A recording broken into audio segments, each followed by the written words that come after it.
Inside the Arena, your source for everything off the ice, off the court, and outside the field of play. With your hosts, KOMO Sports Director Niko Tamurian and KOMO Senior Reporter Chris James. We're back. We're so back. We are so back here in the summer with just like an after-school special. I said near the end of episode 10, here we are in episode 11, a very special edition of Inside the Arena. Boy, we've talked a lot about what's going on off the field, off the court, off the ice over the last several weeks. If you have smashed that like button already, you know that we've had the likes of Pat Shunn, the UW athletic director, Ann McCoy, the Washington State University athletic director, the Hall of Famer Lenny Wilkins, Brianna Treat, talking about sustainability at Climate Pledge Arena, Doug Baldwin, the former Seahawk Cliff Averill. We've talked with Rise Above about all their philanthropic efforts over the last several years with Native youth in Western Washington and keeping kids active through sports. Talking about philanthropic efforts here on this podcast / show now. And also the business side of sports. It's been fun. It's been a lot of fun, and it's so funny because you mentioned all those interviews and I'm in my head thinking, well, yeah, we talked to Gary Payton as well. We talked to Marjan Beauchamp. Like we've talked to so many. Crystal Langhorne with the Storm, what everything they're doing for Force for Change was awesome. So we've done a lot of cool things here, but we're just getting started. And listen, I know it's August. Everybody starts to shift their focus to football, but let's not forget as we get into the fall months here, we're hoping the Mariners can do something special. We hope they can be a fall to remember, but let's also know that regardless of what happens, this has been a special year for their ballpark. Well, one of the things they do at T-Mobile Park, yes, it's this right here. No. Other sound. They do this one. And you know what? They hope that they don't have this at T-Mobile Park. You love those buttons, but I love it. I love when you hit those buttons. Oh yeah, I mean, it's really hard for me to believe as a guy who has worked in this market for so long that baseball stadium has now lasted longer than the Kingdome. Crazy to say that, and it is crazy just how that came to be so many years ago. I think Art Thiel, longtime sports writer, wrote a book called Out of Left Field. When you start talking about the Mariners and their history here in Seattle, one of the elements that a lot of people don't know about or don't even think about now because it's 30 years after the fact is how Nintendo became such a key part of keeping the Mariners in Seattle. And that's because, this is a fun fact, I don't know if you know this, Art talked about it in his book, that when Slade Gorton was looking for an ownership group to buy the Mariners and keep them in Seattle, he reached out to Mr. Yamauchi in Japan and said, hey, would you be interested in buying this team that you've never seen play? And he said, and I'm using the short version here, he said yes, because when he was trying to get Nintendo of America moving in Seattle, his family came here and set up shop in a building down in Tukwila. And that's where Nintendo of America really took off. And their landlord in Tukwila was a guy named Mario. And you know what happened after that. I just have to say, wow. Mario, Super Mario Brothers took off. Nintendo took off. And so as a thank you to the people of Western Washington, Mr. Yamauchi bought the percentage of the Mariners. At that time, the Major League Baseball wouldn't allow a majority ownership. And that helped to keep them in Seattle until they could get a new ballpark. And they were the owners at the time, that ownership group. John Ellis also involved. It was a multi-year process, but they decided they could not play in the Kingdome any longer. And I would say this, we talk about how the stadium has been around now longer than Key Arena was. Not Key Arena. You can tell we talk about the science a lot on the show. Than the Kingdome was. I'm just glad I caught it. But I would say it holds up incredibly well. I think that a lot of folks that I know that have come from out of town to see that place, they suspect maybe it was built in the 2010s at some point. Yeah. And which is obviously about half of its lifespan later than what it was built. And I think that's a kudos to the planners to maybe not sacrificing and making sure it was done right to be a long-term home. And they're always doing things at the ballpark to upgrade it. And things of that sort. But you go to that place. Not only does it look more modern than it really is, which is a great thing. We've heard several players call it the Electric Factory. Yeah. I don't know if it's the acoustics or what it is, but that place can get rocking with the best stadiums in the country, especially in baseball. Well, it's crazy to think not only that it's aged so well, but one of the people involved in all of this really went on to have a heck of a career based on the fact that he put together this whole stadium financing plan. And I'm talking about Gary Locke. Gary Locke, for people who haven't lived here their entire lives, not only was he involved in government, but he rose to become the King County executive. And at the time of the negotiations over building this retractable roof stadium, he was the executive. And because of what happened, I think he put this kind of feather in his cap that he became governor, he became commerce secretary, and also the U.S. ambassador to China, later becoming the president at Bellevue College in the last few years. But this really was a launching pad of sorts for him, Gary Locke, as he put together this financing package. And I had a chance to sit down with him and talk at length about how Safeco Field, now T-Mobile Park, came to be. Gary, we're walking down memory lane, so to speak, down on First Avenue with T-Mobile Park and how it came to be through numerous names and numerous votes. So you're King County executive back in the day. How did you get involved in trying to solve the whole Kingdome versus new stadium issue? Well, as soon as I was elected, I formed a task force to look at the adequacy of the Kingdome, because I knew that my predecessor, actually former King County executive, was defeated over disputes between the Mariners, then ownership by Jeff Smulyan, and the county executive, and they went down to the very wire of the lease and also his term in office. And I said, we're never going to repeat that again. So we want to get ahead of the curve. We're going to form a task force, study the Kingdome, and see what modifications it might need. And ultimately, the task force, about a year and a half later, recommended a new stadium. The Kingdome, why wasn't it viable? Well, I think that, when you're here in the Pacific Northwest in the summertime, who wants to be inside a domed, gray, drab facility when it's really beautiful outside? So I've always supported an outdoor stadium, and maybe with a retractable roof for our unpredictable weather sometimes, or certainly the springtime. But people want to enjoy the sun. Wasn't this in a way prompted by the fact that there were falling panels from the Kingdome and all of that? No, actually the tiles, the falling of the tiles in the Kingdome really didn't have that much to do with the need for a new stadium. It certainly cost the county a lot of money to replace those stadiums, and then only to have a few years later the Kingdome torn down for a new stadium. But the idea was that the Kingdome would stay for the football team, but there'd be a new stadium nearby for the baseball team. Yeah, what can you say about your recollection on the falling tiles or falling panels from the roof? Because that seemed to be a discussion point on why a new stadium was also needed. Well, what happened is that they were repairing and renovating the outside surface, the top of the Kingdome. And the Kingdome at that time had all these ribs that almost looked like an orange peel grater or orange juicer.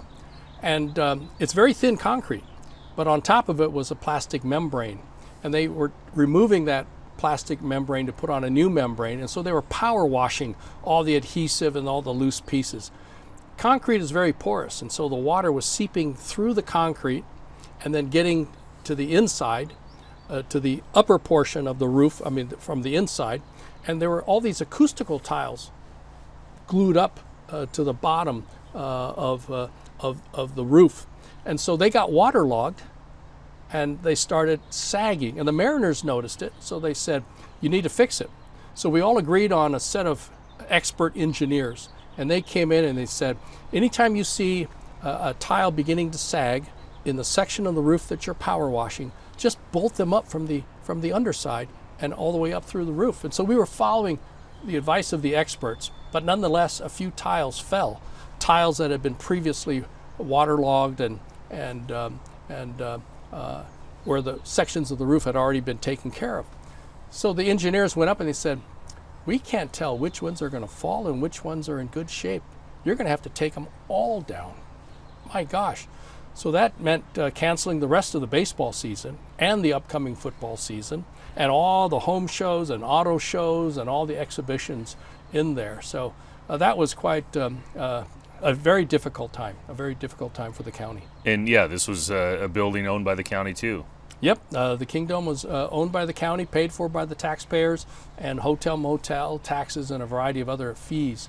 But it also meant that the Mariners were playing outdoors in different stadiums. And I think that's when people really began to appreciate what baseball is truly like and should be outdoors. And people don't even realize too that, that are new to the area. I mean, the Kingdome was essentially a creation of the city of Seattle losing the pilots back in '69 and everything that went into getting Major League Baseball to grant another team and all of that. But as far as transitioning from the Kingdome to a new stadium, you had the task force, and then you went to the voters in 1995, right, which is a key year for many reasons in Mariners history. But what happened? What did you try to do in terms of putting that together, that package together to take to voters? Well, the task force recommended a new stadium. They said that the Kingdome, which was meant as a multi-purpose stadium for both baseball and football, could never really work for baseball. And so there was a ballot proposition in the fall of 1995 with a variety of taxes, primarily a sales tax increase on everything in King County and only paid for by people in King County. It failed. It failed by the slimmest of margins because right around the time of the election, you had that magical run of the Mariners in which, Edgar Martinez hits that double, and Ken Griffey Jr. runs all the way from first base and gets into home plate, and we beat and we go to the playoffs as a result of that, beating the Yankees. So around that time, and what everyone was saying, refuse to lose, and the whole community was so supportive and enamored, fixated on the Mariners. The votes around that period of time on election day were overwhelmingly in favor of a new stadium. But in our state, we have absentee ballots, and you can vote almost like a month or so ahead of time. And most of the people were voting by absentee ballot. And that was before the magical run of the Mariners, and it was very lopsidedly negative. But on election day, overwhelmingly positive. But nonetheless, the ballot measure lost. And when that ballot measure in September of '95 was narrowly defeated, do you think it's over at that point? No, we didn't think it was over because we knew how the public was now rallying in support of the Mariners, and so becoming great fans of the Mariners, and understood the possibility of sports and baseball bringing families and people of all ages together. So Mayor Norm Rice and myself, we went down to Olympia to meet with Governor Mike Lowry, and we weren't sure how he felt about professional baseball. But we walked into his office. He said, a truly cosmopolitan community has to have professional sports. And so he was very much in support of having the legislature, convening the legislature for a special session to come up with a different financing package for the new baseball stadium. And quite frankly, the end result put together by the legislature was so much better than the original package that was defeated at the polls, because now it was no longer just a sales tax. I mean, they got rid of the idea of a sales tax, which would have been borne by, and the burden would have been on people, let's say, buying a piece of lumber or a piece of clothing who don't even like baseball.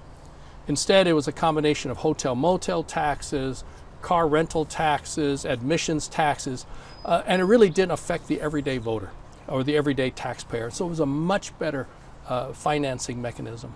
In full context, I mean, for people who are unfamiliar with the Mariners' history, this has been a franchise that had had a couple of owners, had not really had any sort of long-term success. It was this moment in time, though, that you just mentioned with the big playoff run, the refuse to lose, the Edgar Martinez double. All of a sudden, everybody's a baseball fan. Everybody's filling the Kingdome. Now it's like, well, if the city was to lose this would be a huge loss. But there had never been that kind of excitement about the Mariners until that one moment in time when you're talking about trying to put together a financing package for a stadium. So October of 95, in the midst of all of this, the legislature comes together, special session, passes a package, but it's not over yet at that point. Well, they passed the package, and then we proceeded to design and construct the new stadium, and of course we had to tear down the Kingdom as well, because Ken Behring, who was then the owner of the Seahawks, did not like the renovations that we were proposing for the Kingdom to make it more suitable exclusively for football. Well, and so there's these two simultaneous things, but as far as the Mariners, I mean, there was this whole threat potentially that they wouldn't stick around Seattle unless you got this package done and the open air stadium, but then you had to go through towards the end of 96. I mean, you're elected governor, so there's that going on too. But towards the end of 96, getting the King County Council to cross all the T's and dot the I's, right?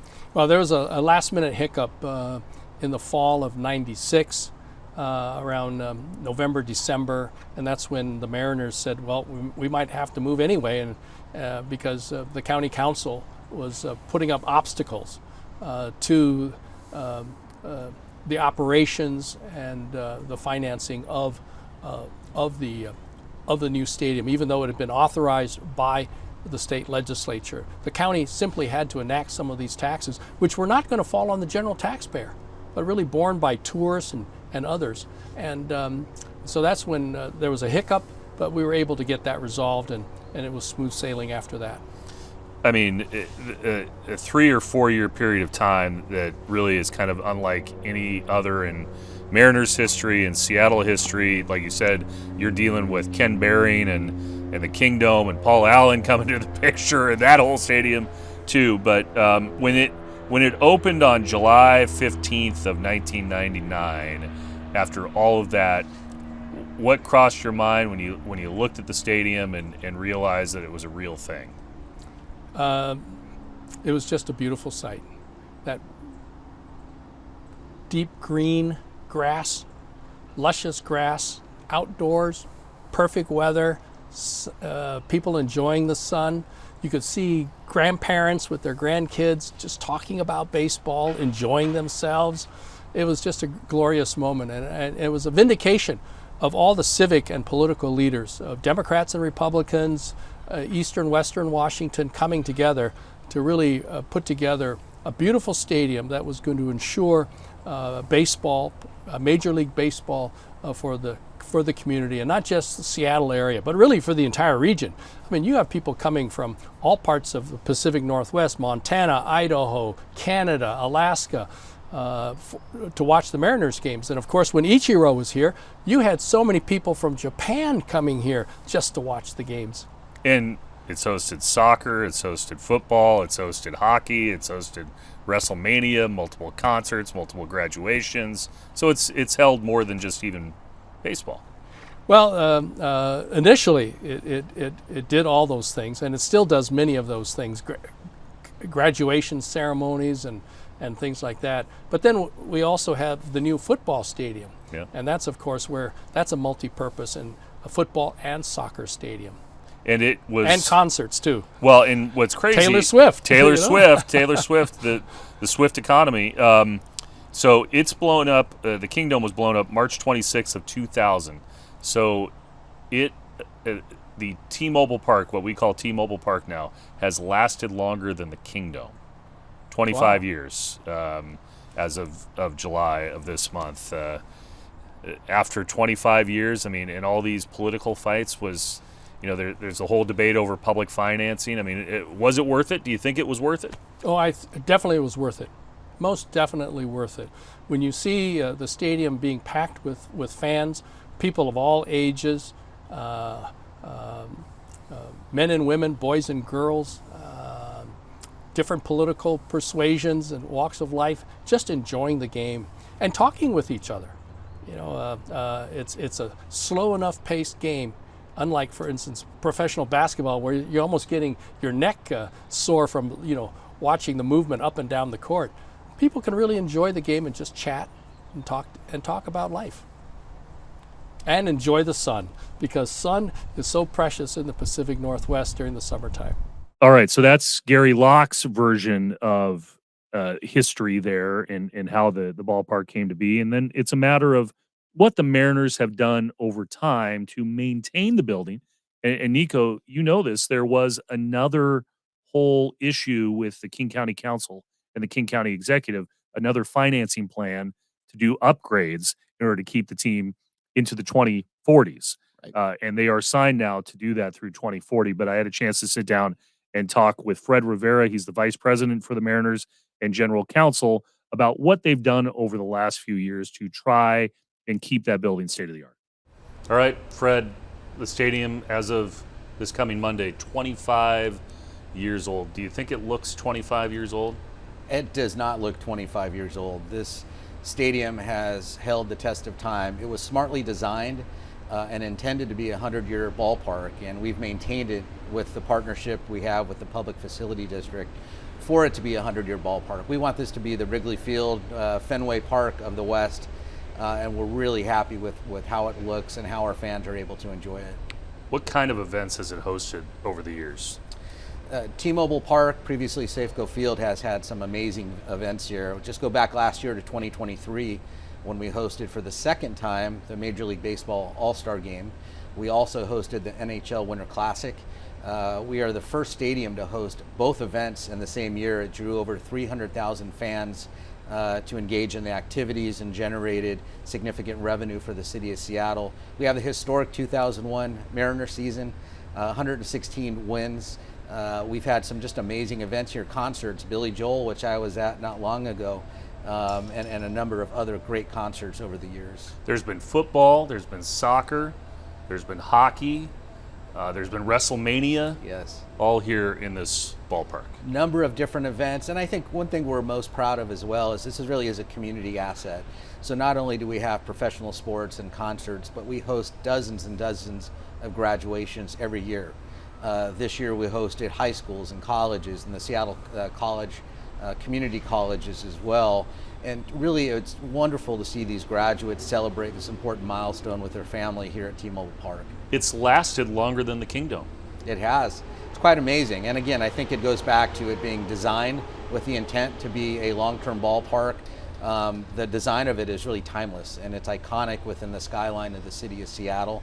And then maintenance, upgrades, continuing to keep the amenities fresh so that our fans can enjoy it is absolutely essential for the longevity of the stadium. Yeah, what has changed over the years? Well, we've added concessions. We've obviously made some changes on field with changing out the grass and the dirt.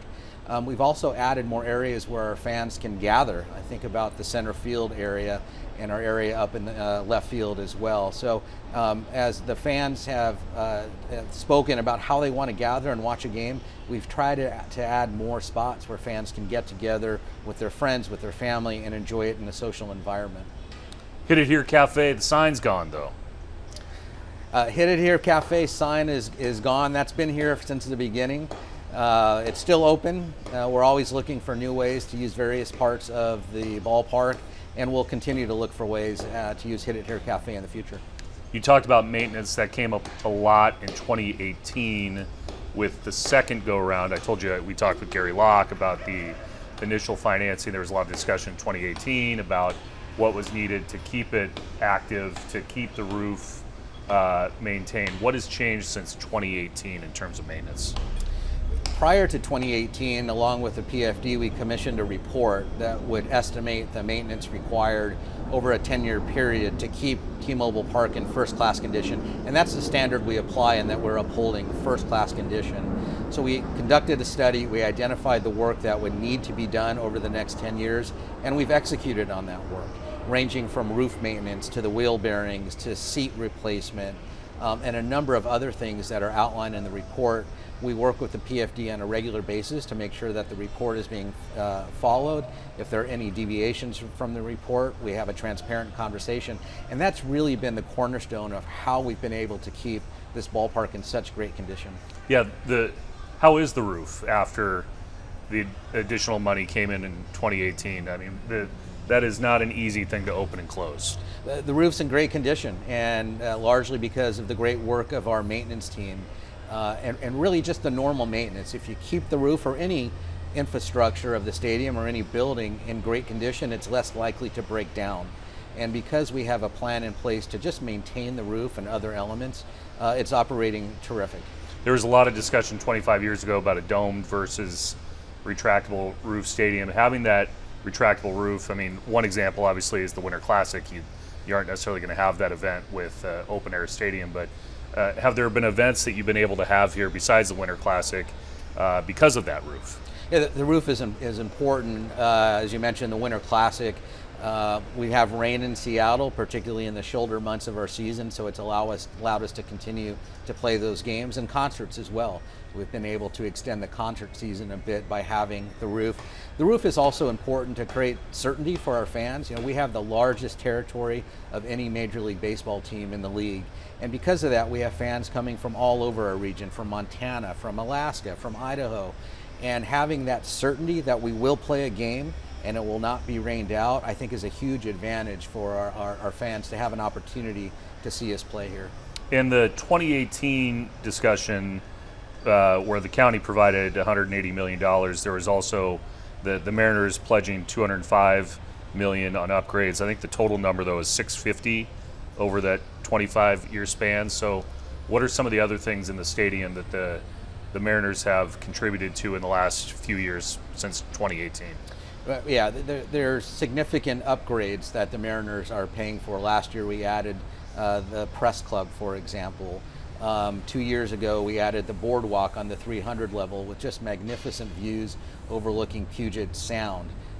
We've made some upgrades around the ballpark to our concessions as well to offer different food and beverage offerings. And so we have a continuous plan where we'll continue to upgrade and keep the ballpark fresh and also modern and current.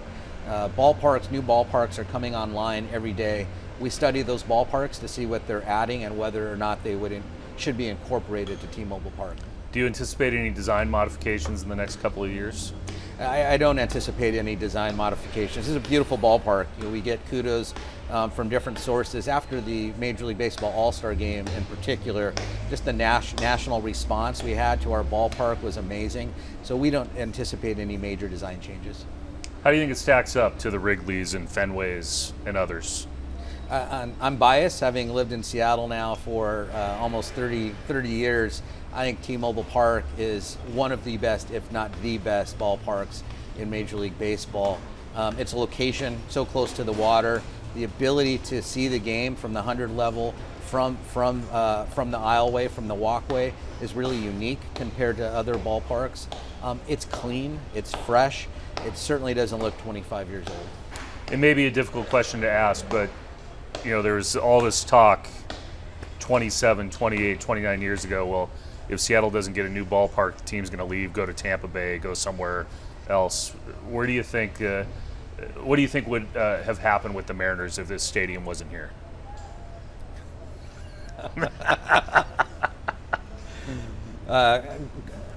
You know, I think if the stadium was not here, I wasn't involved in that. My hope is that there would have been a way to keep the Mariners in Seattle. This is an incredible city. It's an incredible region for baseball fans. And my hope would be that some way, somehow, there would have been a way to keep the Mariners into this region. Yeah, I guess another way to phrase that would be, if the stadium wasn't here, Soto could look significantly different to this day. And there are people who will argue against financing of stadiums and all of that. But you know, this neighborhood, in terms of the impact that this building has had on this neighborhood, anything that you can say about that? I think T-Mobile Park and Lumen Field as well, you know, we draw combined, I believe it's close to 5 million people into this region. You know, here at T-Mobile Park alone, we draw close to 3 million a year between our baseball games, our concerts, graduations, and other events that we host. It creates foot traffic in the neighboring areas, Soto, Pioneer Square, International District. All those areas, I think, see benefit from having additional traffic in the area. So it also has just created an area, almost a sports and entertainment district, where fans from around the region can come and enjoy what we have to offer. It's also a community gathering spot, and I think that's really one of the most important things about T-Mobile Park. It's very unique in our country, where you can get 47,000 people to come together for a 3-hour period and really experience the joy of community. I believe sports has the power to unite, and T-Mobile Park is part of that ability to unite our community. All right, so there you go. Fred Rivera and Gary Locke. That's our final buzzer today in Mariners fashion. Yes, because they need the air horn. They like the air horn at T-Mobile Park. I'm really excited for that franchise's future, both in the idea of what could be done with the stadium and how they're going to keep it looking as modern as it does. And I suspect when we get closer to 2040, at least if all indications with that deal are that it's going to be one of those places you can't believe that it opened in 1999. And it's just really exciting to think about it in that way. I keep putting pressure on Mariners folks. They got to do something about right field. Sure. The left field, they moved in, they expanded the pen. It's been a place for people to gather for years. They did some stuff with Edgar's Cantina. You know what? Right field, if you notice, the Hit It Here Cafe sign is no longer there because the neon burned out. They got a bunch of empty seats up in right field. Could that be the pen part deux? What do we call it? I would call it Area 51. Bam. Ooh. Done. And done. with Ichiro, yeah. Juniors. Call it juniors. I don't know. But they could maximize that space. Go. I think, will happen before the 2040s. Let's do it. Let's see it. Let's talk about it in weeks to come. Will it happen before they win a World Series? All right. David Lee, take us out. You've been listening to Inside the Arena with Niko and Chris. Please subscribe on your favorite platform. Until next time.